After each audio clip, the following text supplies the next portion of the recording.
आपण स्वतंत्र Plainfield Christian science church कडून साप्ताहिक बायबलचा धडा ऐकत आहात. प्लेनफील्ड, अमेरिकेच्या न्यूजर्सी येथे आहे. अधिक माहितीसाठी आमच्या वेबसाईटला भेट द्या. www.plainfieldcs.com. हा धडा आहे रविवारी 14 एप्रिल 2024.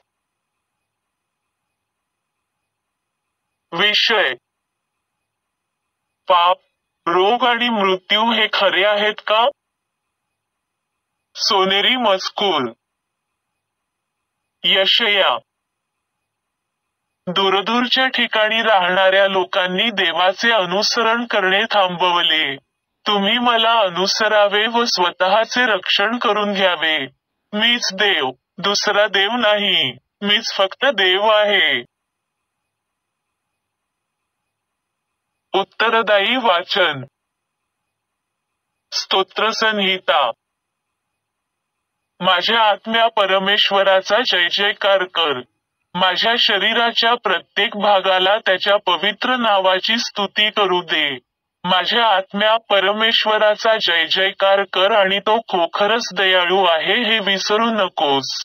देवा, आम्ही केलेल्या सर्व पापांबद्दल क्षमा कर. तो आमचे सर्व आजार बरे करतो. देव थडग्यापासून आमचे आयुष्य वाचवतो आणि तो आम्हाला प्रेम आणि सहानुभूती देतो. देव आम्हाला खूप चांगल्या गोष्टी देतो. तो आम्हाला गरुडासारखे परत तरुण बनवतो. आम्ही देवाविरुद्ध पाप केले पण त्याने आम्हाला त्या पापाला साजेशी शिक्षा केली नाही. देवाचे त्याच्या भक्तांबद्दलचे प्रेम हे स्वर्ग पृथ्वीवर जितक्या उंचीवर आहे तितके आमच्यावर आहे. देवाचे सिंहासन स्वर्गात आहे आणि तो सर्वांवर राज्य करतो. धडा उपदेश. बायबलपासून. यिर्मया. परमेश्वरा, तू मला बरे केलेस तर मी पूर्ण बरा होईन. तू मला वाचविलेस तर मी खरोखरच वाचेन. देवा, मी तुझी स्तुती करतो. राजे. नामान हा आरामच्या राजाचा सेनापती होता. तो राजाच्या लेखी फार महत्वाचा माणूस होता कारण त्याच्या मार्फतच परमेश्वर आरामाच्या राजाला विजय मिळवून देत असे. नामान चांगला शूरवीर होता खरा, पण त्याला कोड होते. अरामी सैन्याच्या बऱ्याच फौजा इस्रायलमध्ये लढाईवर गेल्या होत्या. तेथून त्या सैनिकांनी बरेच लोक गुलाम म्हणून धरून आणले होते. एकदा त्यांनी इस्रायलमधून एक लहान मुलगीही आणली. ती पुढे नामानच्या बायकोची दासी झाली. ती नामानच्या बायकोला म्हणाली, आपल्या मालकांनी शोमरोन मधला संदेष्टा अलिशा याला भेटावे असे मला वाटते. तो यांचे कोड बरे करू शकेल. नामान मग अरामच्या राजाकडे गेला. त्याने राजाला ही इस्रायलची मुलगी काय म्हणाली ते सांगितले. तेव्हा नामान आपले रथ, घोडे यांसह अलिशाच्या घराशी आला आणि दाराबाहेर थांबला. अलिशाने नोकरामार्फत नामानला निरोप पाठवला.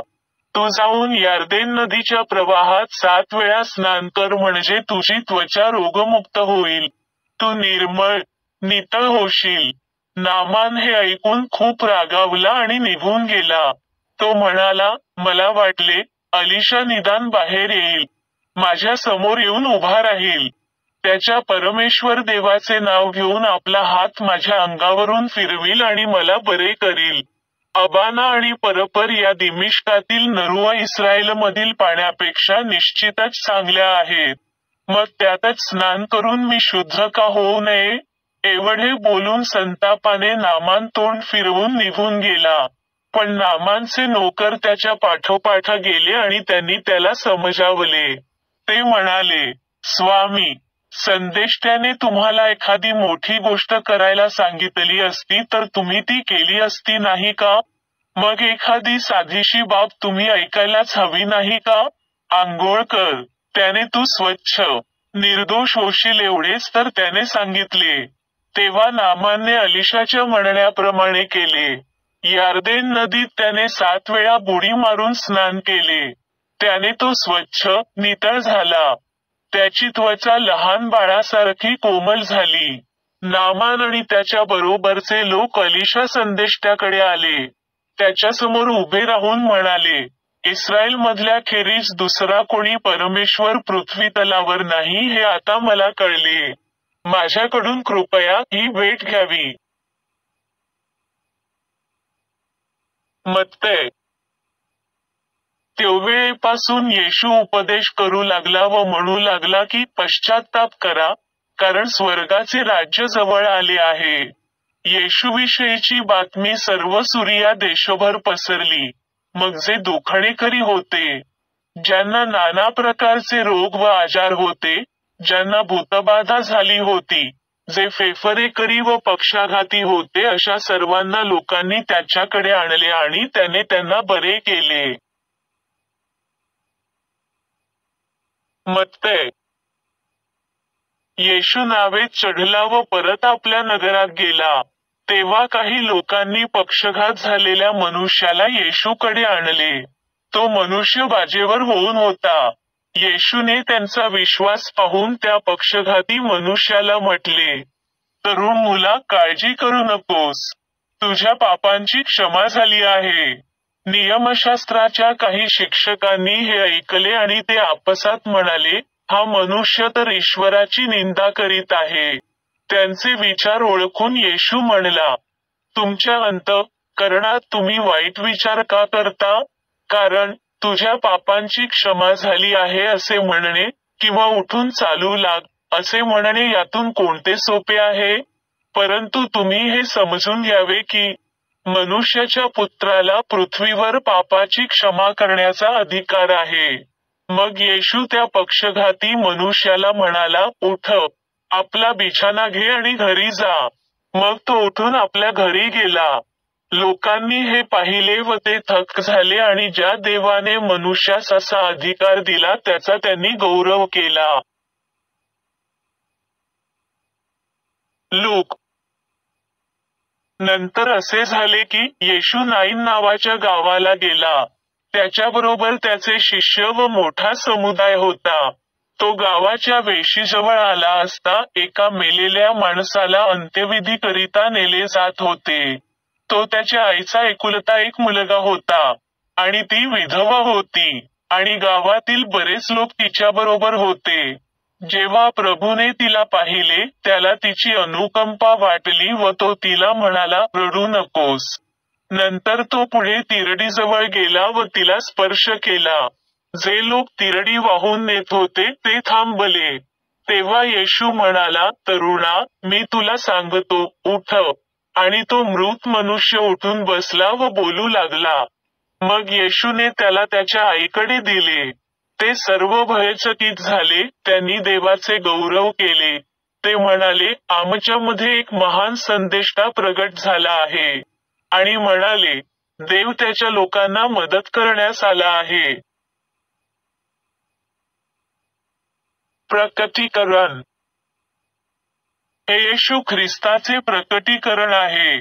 ज्या गोष्टी लवकरच घडणे आवश्यक आहे, ते आपल्या सेवकांना दाखविण्यासाठी देवाने येशूला हे देवापासून प्राप्त झाले. ख्रिस्ताने त्याच्या देवदूताला पाठवून या सर्व गोष्टी योहानाला दाखविण्यास सांगितले. प्रकटीकरण. मग मी नवीन स्वर्ग आणि नवीन पृथ्वी पाहिली, कारण पहिले आकाश आणि पहिली पृथ्वी ही नाहीशी झाली होती आणि कोणताही समुद्र राहिला नव्हता. पवित्र नगर यरुशलेम देवापासून खाली उतरताना मी पाहिले.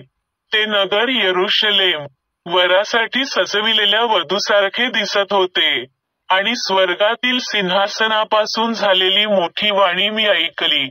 ती वाणी म्हणाली, आता माणसांच्या बरोबर देवाची वस्ती आहे आणि तो त्यांच्या बरोबर राहील आणि तो त्यांचा देव होईल. तो त्यांच्या डोळ्यांतील अश्रू पुसून टाकील आणि येथून पुढे मरण असणार नाही. शोक करणे, रडणे आणि अथवा दुःख सहन करणे राहणार नाही, कारण सर्व जुन्या गोष्टी नाहीशा झालेल्या आहेत. जो सिंहासनावर बसलेला होता तो म्हणाला, पहा, मी सर्व काही नवीन करीत आहे. मग तो पुढे म्हणाला, लिही, कारण हे शब्द विश्वास ठेवण्याला योग्य आणि खरे आहेत. नंतर तो मला म्हणाला, पूर्ण झाले आहे.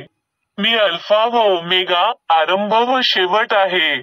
जो कोणी तहानेला आहे, त्याला मी जीवनी पाण्याच्या झऱ्यातील पाणी फुकट देईन. Science textbook science and health with की टू द शास्त्रवचने कडील परस्पर संबंधित परिच्छेद वाचले. विज्ञान आणि आरोग्य.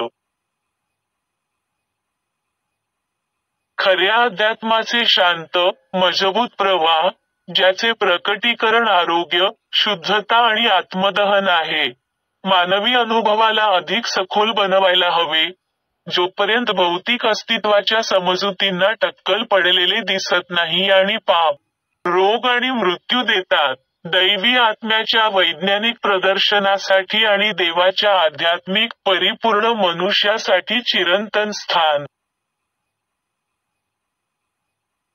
सर्व आरोग्य, पापरहितता आणि अमरत्वाचा आधार हेच महान सत्य आहे की ईश्वर हे एकमात्र मन आहे, आणि हे मन नुसते मानून चालणार नाही तर ते समजून घेतले पाहिजे. आरोग्य ही वस्तूची नसून मनाची स्थिती आहे, किंवा भौतिक संवेदना आरोग्याच्या विषयावर विश्वासार्ह साक्ष देऊ शकत नाहीत. मन उपचाराचे शास्त्र हे दर्शविते की ते कशासाठीही अशक्य आहे, परंतु मनाने खरी साक्ष देणे किंवा माणसाची वास्तविक स्थिती प्रदर्शित करणे. म्हणून विज्ञानाचे दैवी तत्व, भौतिक इंद्रियांच्या साक्षीला उलट करून, मनुष्याला सत्यात सुसंवादीपणे अस्तित्वात असल्याचे प्रकट करते, जो आरोग्याचा एकमेव आधार आहे. आणि अशा प्रकारे विज्ञान सर्व रोग नाकारते, आजारी लोकांना बरे करते, खोटे पुरावे काढून टाकते आणि भौतिक तर्काचे खंडन करते.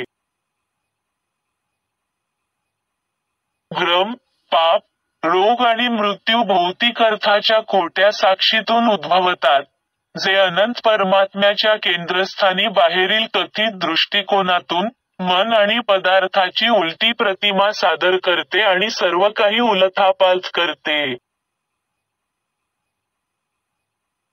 सर्व वास्तविकता देव आणि त्याच्या निर्मितीमध्ये आहे, सुसंवादी आणि शाश्वत. तो जे निर्माण करतो ते चांगले आहे आणि जे काही बनवले आहे ते तोच बनवतो.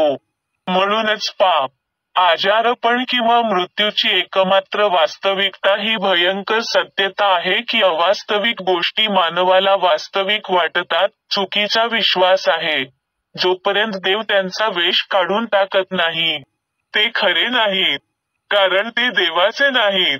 आपण ख्रिश्चन सायन्समध्ये शिकतो की नश्वर मन किंवा शरीरातील सर्व सामंजस्य भ्रम आहे, वास्तविक आणि एकसारखे दिसत असले तरी वास्तविकता किंवा ओळख नाही.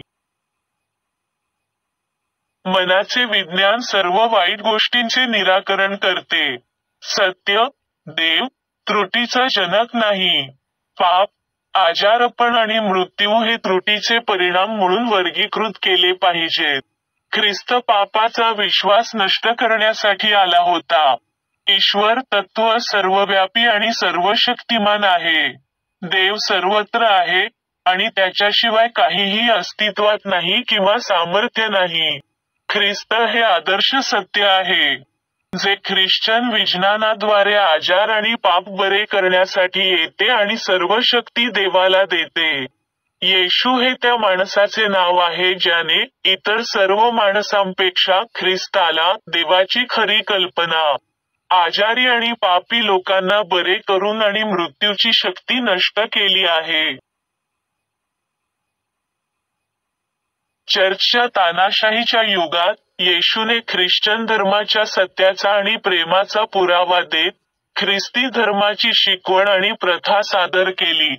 परंतु त्याच्या उदाहरणापर्यंत पोहोचण्यासाठी आणि त्याच्या नियमानुसार, आजारपण, पाप आणि मृत्यू बरे करण्यासाठी त्याच्या अतुलनीय विज्ञानाची चाचणी घेण्यासाठी, व्यक्तिमत्व किंवा मनुष्य येशूऐवजी दैवी तत्व, प्रेम म्हणून देवाची अधिक चांगली समज आवश्यक आहे. येशूने प्रात्यक्षिकाद्वारे आपण जे बोलले ते स्थापित केले, अशा प्रकारे त्याच्या शब्दांपेक्षा त्याची कृती अधिक महत्त्वाची ठरली. त्याने जे शिकवले ते त्याने सिद्ध केले. हे ख्रिश्चन धर्माचे विज्ञान आहे. येशूने तत्त्व सिद्ध केले, जे आजारांना बरे करते आणि त्रुटी दूर करते, हे दैवी आहे. रोगाचे भय आणि पापाचे प्रेम हे माणसाच्या गुलामगिरीचे स्रोत आहेत. जर तुम्हाला हे समजले असेल की नश्वर अस्तित्व ही फसवणुकीची अवस्था आहे आणि अस्तित्वाचे सत्य नाही. नश्वर मन सतत नश्वर शरीरावर खोट्या मतांचे परिणाम निर्माण करत असते, आणि ते असेच चालू राहील, जोपर्यंत नश्वर चूक सत्याद्वारे त्याच्या काल्पनिक शक्तींपासून वंचित होत नाही, जे नश्वर भ्रमाचे गॉसमर जाळे काढून टाकते. जर आजार खरा असेल तर तो अमरत्वाचा आहे. सत्य असल्यास तो सत्याचा एक भाग आहे. सत्याची गुणवत्ता किंवा स्थिती नष्ट करण्याचा तुम्ही औषधांसह किंवा त्याशिवाय प्रयत्न कराल का? परंतु जर आजारपण आणि पाप हे भ्रम आहेत, तर या नश्वर स्वप्नातून किंवा भ्रमातून जागृत होणे आपल्याला आरोग्य, पवित्रता आणि अमरत्व प्राप्त करेल. हे प्रबोधन म्हणजे ख्रिस्ताचे अनंतकाळचे आगमन. सत्याचे प्रगत स्वरूप जे त्रुटी दूर करते आणि आजारी लोकांना बरे करते. हे मोक्ष आहे जे देवाद्वारे प्राप्त होते, दैवी तत्त्व प्रेम, जसे की येशूने दाखवले आहे. ख्रिश्चन विज्ञान आणि दैवी प्रेमाची शक्ती सर्वशक्तिमान आहे. पकड सोडवणे आणि रोग, पाप आणि मृत्यू यांचा नाश करणे खरोखरच पुरेसे आहे. रोग टाळण्यासाठी किंवा तो बरा करण्यासाठी सत्याच्या शक्तीने दैवी आत्म्याच्या भौतिक इंद्रियांचे स्वप्न तोडले पाहिजे. मानसिकदृष्ट्या आग्रह धरा की सुसंवाद ही वस्तुस्थिती आहे आणि आजारपण हे एक क्षणिक स्वप्न आहे. जोपर्यंत शरीर आरोग्य आणि सुसंवादाच्या सामान्य परिस्थितीशी जुळत नाही तोपर्यंत आरोग्याची उपस्थिती आणि सुसंवादी अस्तित्वाची वस्तुस्थिती लक्षात घ्या. जीवन खरे आहे, आणि मृत्यू हा भ्रम आहे. या सर्वोच्च क्षणी मनुष्याचा विशेषाधिकार म्हणजे आपल्या गुरुचे शब्द सिद्ध करणे. जर कोणी माझे म्हणणे पाळले तर तो कधीही मृत्यू पाहू शकणार नाही. खोट्या विश्वासाचा आणि भौतिक पुराव्यांचा विचार काढून टाकणे जेणेकरून अस्तित्वाची आध्यात्मिक तथ्ये प्रकट होतील. ही एक मोठी प्राप्ती आहे ज्याद्वारे आपण खोटे दूर करू आणि सत्याला स्थान देऊ. अशा प्रकारे आपण मंदिर किंवा शरीराची सत्यात स्थापना करू शकतो, ज्याचा निर्माता आणि निर्माता देव आहे. जेव्हा आजारपणाचा किंवा पापाचा भ्रम तुम्हाला मोहात पाडतो तेव्हा देव आणि त्याच्या कल्पनेला चिकटून राहा. त्याच्या प्रतिरूपाशिवाय कशालाही तुमच्या विचारात राहू देऊ नका. भीती किंवा शंका या दोघांनीही तुमच्या स्पष्ट जाणीवा आणि शांत विश्वासाची छाया पडू देऊ नका. की सुसंवादी जीवनाची ओळख, जसे जीवन शाश्वत आहे, जीवन नसलेल्या कोणत्याही वेदनादायक भावना किंवा विश्वास नष्ट करू शकते. ख्रिश्चन विज्ञानाला भौतिक अर्थाऐवजी आपल्या अस्तित्वाच्या समजुतीचे समर्थन करू द्या, आणि ही समज त्रुटीला सत्यात बदलेल, मृत्यूच्या जागी अमरत्व आणेल आणि विसंगतीला सामंजस्याने शांत करेल. मी आता चर्च मॅन्युअलमध्ये दिलेल्या मेरी बेकर एडी कडून 3 दैनंदिन कर्तव्ये वाचू. रोजची प्रार्थना. दररोज प्रार्थना करणे हे या चर्चमधील प्रत्येक सदस्याचे कर्तव्य असेल. तुझे राज्य ये. माझ्यामध्ये दैवी सत्य, जीवन आणि प्रीती यांचे राज्य स्थापित व्हावे आणि माझ्यापासून सर्व पापांवर राज्य करू द्या. आणि तुझे शब्द सर्व मानवजातीचे स्नेह समृद्ध करू आणि त्यांच्यावर राज्य करू दे. हेतू व कृतींचा नियम. द मदर चर्चच्या सदस्यांच्या हेतू किंवा कृतीबद्दल वैरभाव किंवा केवळ वैयक्तिक आसक्तीच उत्तेजन देऊ नये. विज्ञानात दैवी प्रेम एकट्याने माणसावर राज्य करते, आणि एक ख्रिश्चन वैज्ञानिक प्रेमात गोड सुविधांना प्रतिबिंबित करते, पापाची निंदा करते, खरा बंधुता, दानशूरपणा आणि क्षमा यामध्ये. या चर्चमधील सदस्यांनी दररोज सर्व प्रकारच्या वाईटापासून वाचलेले. भविष्य सांगण्यापासून, न्यायनिवाड्यापासून, निंदा करण्यापासून, समुपदेशनातून, प्रभाव पाडण्यापासून किंवा चुकीच्या मार्गाने प्रभावित होण्यापासून वाचण्यासाठी प्रार्थना करावी. कर्तव्याची सतर्कता.